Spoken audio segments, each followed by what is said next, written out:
Hey, Activate Conference, it's Steve Wimble here. What an unusual year 2020 has been.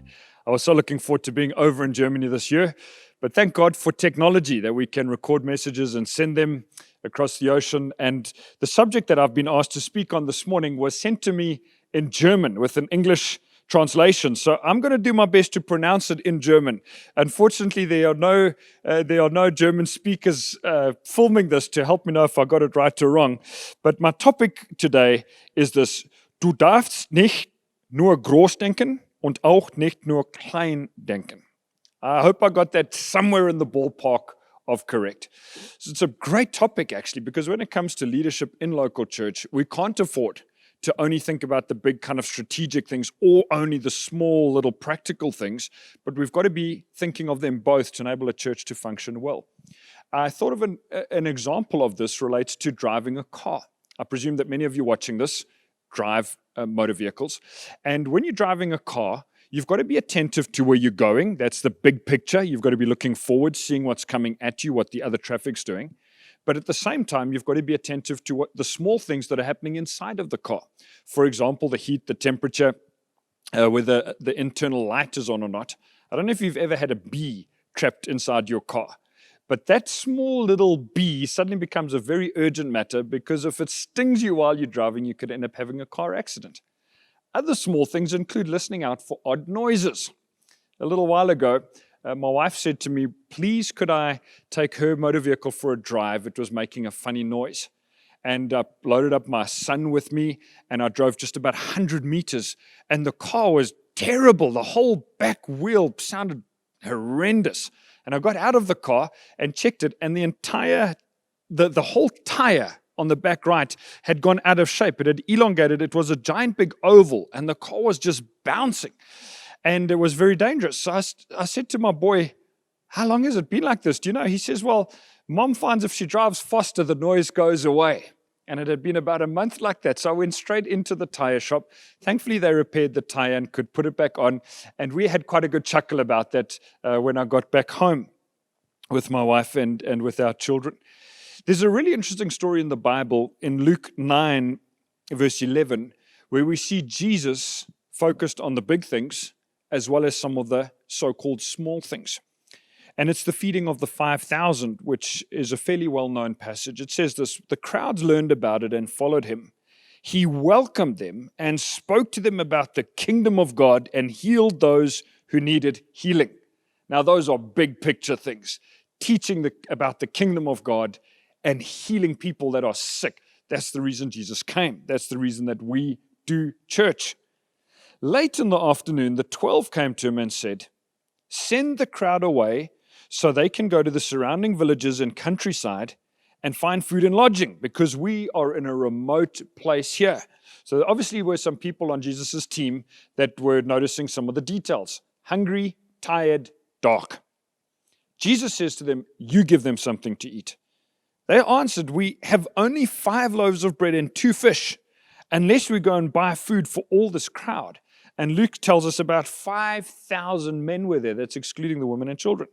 But he said to his disciples, Jesus said, make them sit down in groups of about 50 each. An interesting detail there. The disciples did so, and everyone sat down.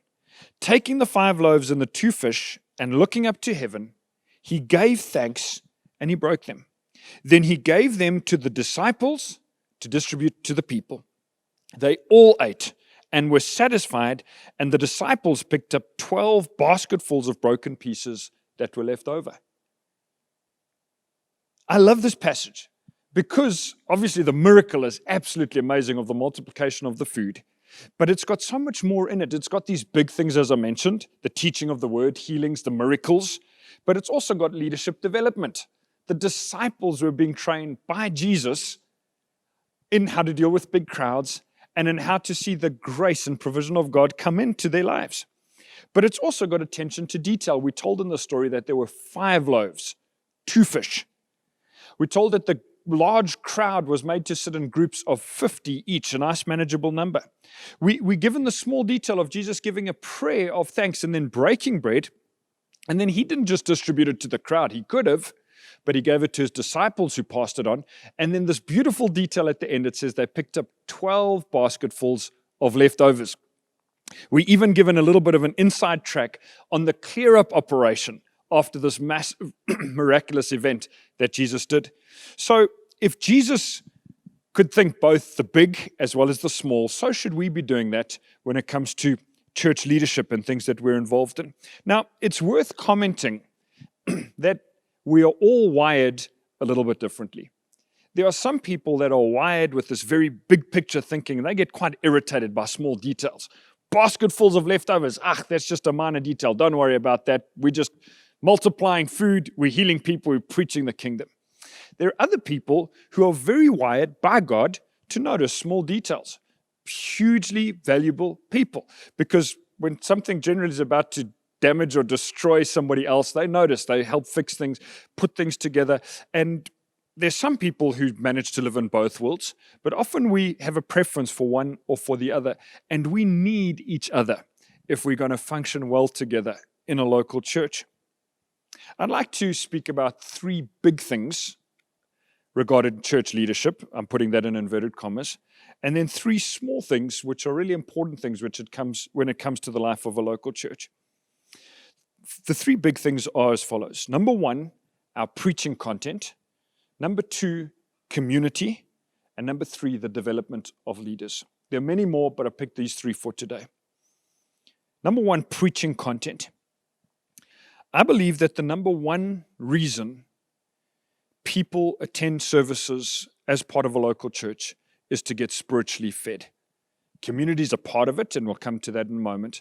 But the spiritual feeding in a local church is, I think, the primary reason that people gather together. The worship is wonderful, and I love worshiping God. But His word being preached and unpacked gives people spiritual sustenance to take with them. When it comes to the preaching content, I used to be on a team for a number of years in a different church. And then Jackie and myself, moved down to where we are now in the city of Durban to take over the leadership of a team about 8 years ago of a beautiful local church called City Hill. And I was responsible from then on for if I could say, the preaching content or the diet of our local church. And in the first year or two, I found that really, really, really stressful. We'd come up with a good idea for a preaching series. And when we got to just the second last week of that series, I think, man, in 2 weeks' time, I've got to have something new, a new idea, a new plan. And what we decided to do is to plan a little further in advance. So we have a preaching calendar. It's just a basic shared Google Doc. And we put down all the Sundays for the year in advance. Before 2020 started, we had all the Sundays listed, just the dates. We then add in our school holidays. And then we started putting together our series, and we work about 3 months in advance. So every quarter or so, we'll allow out the next quarter of preaching content. And in a year, we generally have about 9 different preaching series. I'm not saying this is the way to do it. I'm just giving you an example of attention to something that's really important in the life of a local church. I'm also trying to make it as practical as possible. These 9 series run at least 4 to 6 weeks.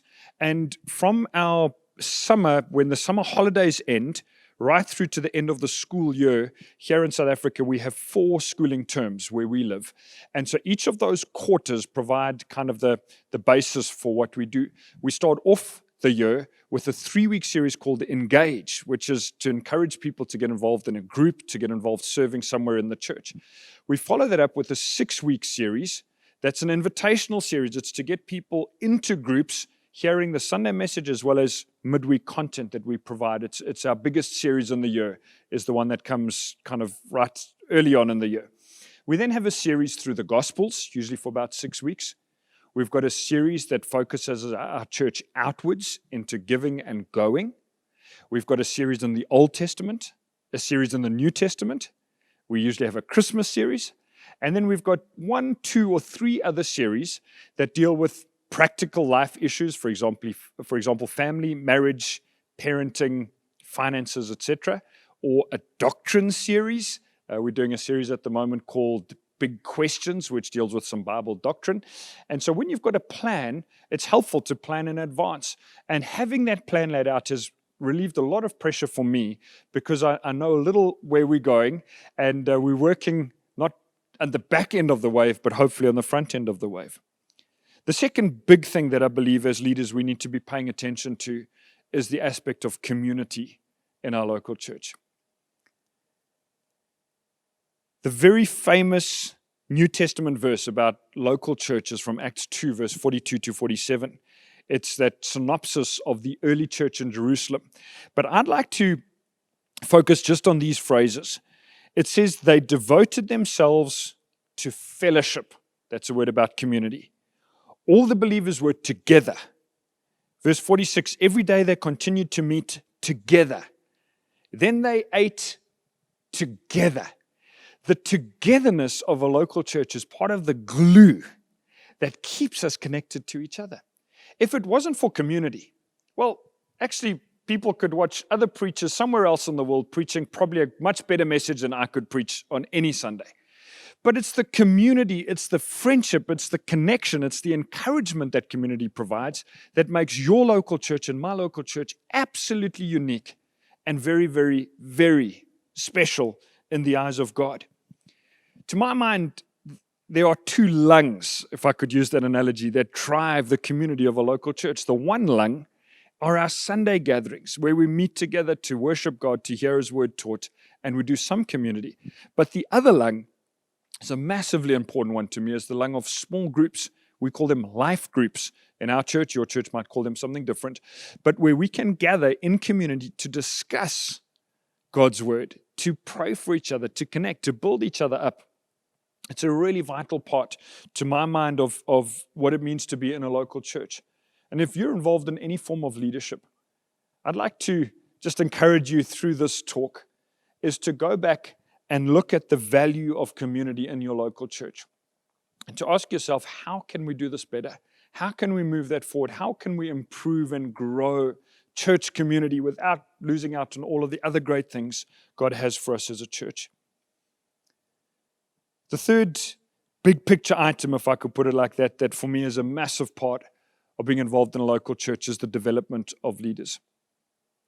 What was really interesting to me in the story we read earlier is Jesus could have, when he saw the 5 loaves and 2 fish, he could have shouted to everybody, guys, I want you all to sit down in groups of 50. They would have obeyed him. He could have taken the bread and fish, prayed for it, and he could have handed it all out, that everyone at the end says, wow, that was amazing, Jesus, thank you. And Jesus is always amazing. But what's really interesting is that he gives the loaves and the fish to his disciples, and the actual miracle of multiplication takes place in the hands of the disciples. This story doesn't say that when Jesus was holding it, it suddenly started multiplying out and everybody rushed in to grab food. He gave it on. And I just wonder how this worked. Imagine being one of those disciples and you get maybe half of one of those little loaves of bread. And you walk around, and as you start handing out a piece of bread, that loaf just grows back. And then you hand out a bit more bread, and the loaf grows back. And you hand out a bit more bread and a bit more, and you're going to all these groups of 50, and you're just handing out bread, handing out, and you get more confident, and you're tearing off bigger chunks, and the loaf just grows and it grows. And at the end, you gather all the leftovers. And you look at these 12 baskets, and you remember you started with just 5 loaves and 2 fish.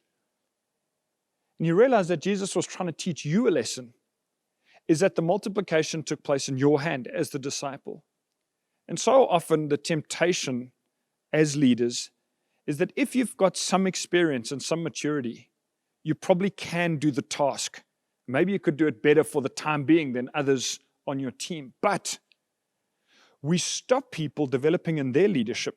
And who knows, but there's some people on our teams that have got much greater gifts and strengths than we will ever have in certain areas. And if we're not giving them the bread and the fish in their hand, they will never have the chance to see the miracles of multiplication happening through their lives. And so for me, this idea of developing leaders operates at 2 levels. First of all, is care for existing leaders. And secondly, is the development of new leaders coming through.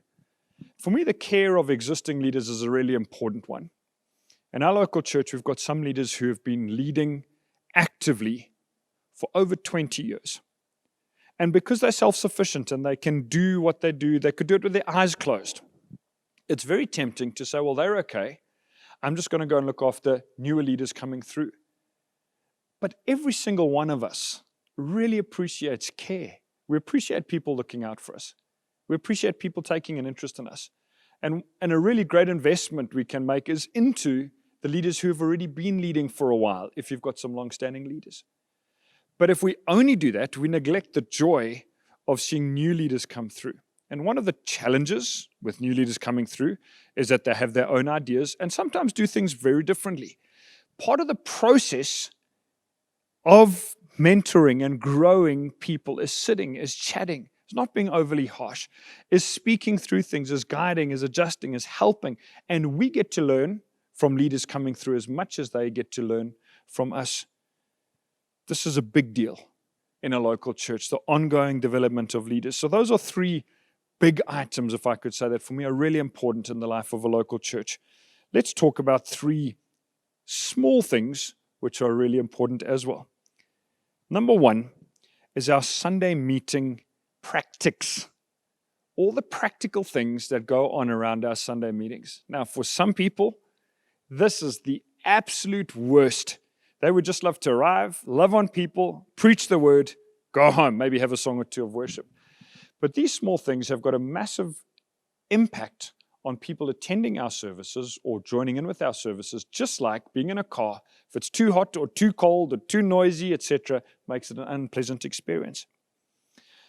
I'm just going to throw out a few things, and you're welcome to jot them down, maybe to give them some thought. First of all, signage. Can people see where your building is at?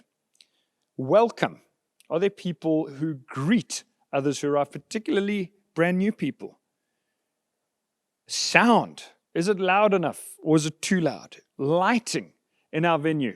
Does it create an atmosphere that is conducive to being together and to connecting? If you project words up onto a screen, does the projection work well? Can everybody see it clearly? Temperature in the building is a big deal. My body always runs very hot. I always feel warm when other people are feeling medium. There's other people who always feel cold. So trying to manage and find somewhere in the middle is a really good idea. The music, the number of songs that you sing, how long that goes on for, how your announcements are done, who does those announcements, are all part of creating an experience on a Sunday that helps people engage with what you really want them to engage with. You see, people might not know exactly how long that service is, your normal services, but if it goes on twice that long, suddenly people start to remember, boy, that was a long service where I nearly fell asleep. You might not notice if it suddenly gets very, very hot, but the others, like me, who might notice. You might not notice if it's way too loud, but there are others who will. So by doing all of these practices correctly, what we're really doing is we're serving people and we're saying we want people to come in who don't yet know Christ. We want them to be comfortable so that they can engage with community. What about a place for moms with babies? Are they catered for somehow in your services? And I know in different venues this is difficult. Children, I think in our local church, one of the primary reasons we see people joining our church is because of our kids ministry. Their kids come along and say to their parents, I want to go back to that church next Sunday. And so their parents start attending. They come along to our new members course and they say, the reason I'm here is because my child enjoys this church. Fantastic. We welcome them in with open arms. You see, none of these things produce the miracle of multiplication. Having groups of 50, breaking the bread into little pieces, none of that produced the miracle. But all of them that Jesus did, the breaking in groups of 50, having the baskets, collecting the leftovers, all help in the distribution of the miracle. So it doesn't create the miracle, but it helps in the distribution of the miracle.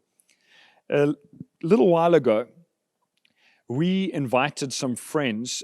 All of the leaders on our team invited a friend who'd never been to our church before as a secret shopper experience. And we asked these people, as a favor to us, to come into our building they'd never been before and experience it for the first time, and then afterwards sit with us for 45 minutes that we could ask them what the experience was like.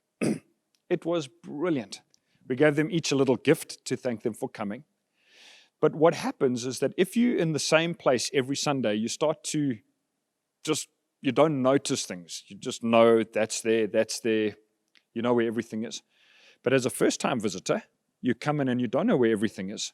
And so we realized that we needed some new signage. That was one of the things that they said.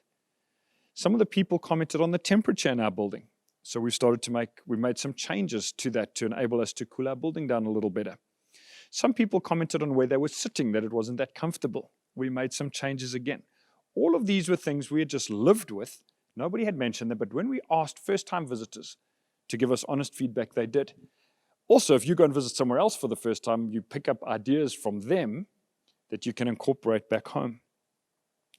The second, if I could call it a small item, which I think is really important, relates to the church calendar. And what I mean by that is the rhythm that a church has in a year. When are the busy times and when are the quiet times? Ultimately, we're looking for a rhythm that works for us.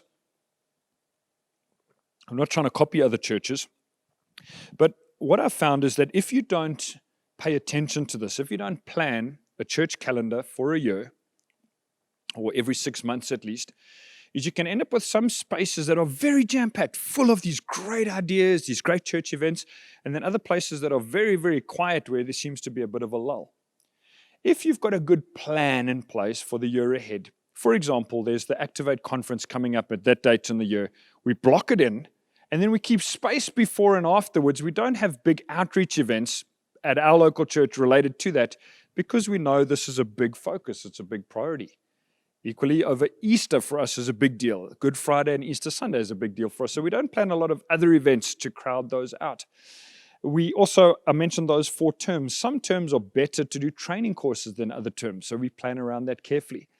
And with a bit of discussion and a bit of planning, it's possible, hopefully, to have a calendar where nobody feels burnt out or overworked. Everybody's getting a good holiday as well, but that we're also being productive and that we're using our energy wisely.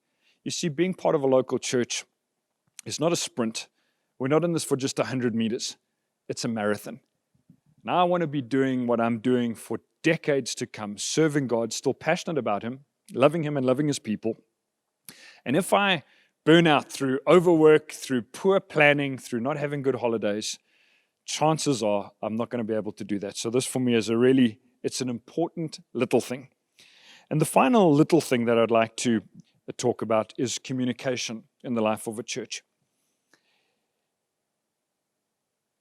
Any 2 people can have miscommunication.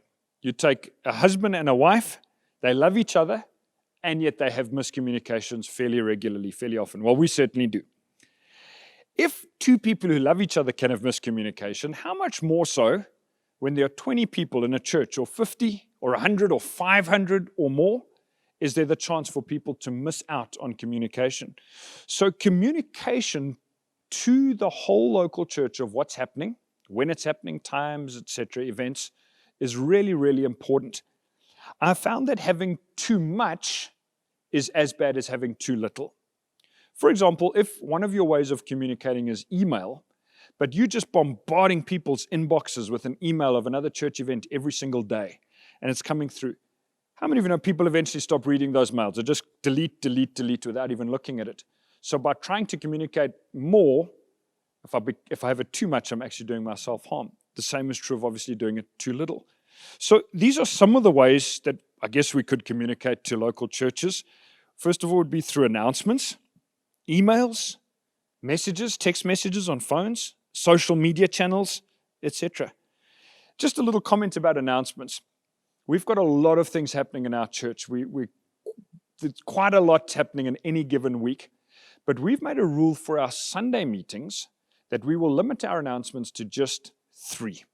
Our announcement time is short, it's envisioning, but just 3 major envisioning items.